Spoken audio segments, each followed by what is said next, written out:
దాదాపు 200 సంవత్సరాల పాటు ఏదైతే వారు మనల్ని స్వాతంత్రంగా పరిపాలించారు, మన దేశాన్ని ఆక్రమించుకొని ఈ రోమిలు యూదుని ఆ విధంగానే పరిపాలించారు. రోమా చక్రవర్తికి యూదులు పన్ను చెల్లించవలసి వచ్చింది.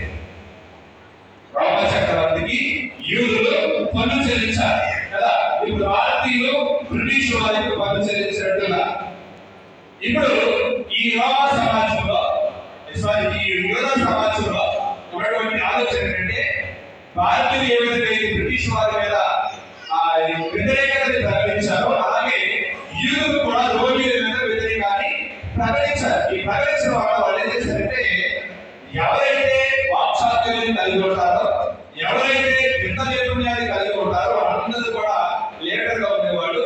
వాళ్ళకి అనుచరులుగా కొంతమంది ఒక గుంపుగా ఉండేవారు యూద సమాజంలో. అందులో ఒకడు పల్లెపూడి దొంగ బరబ్బ.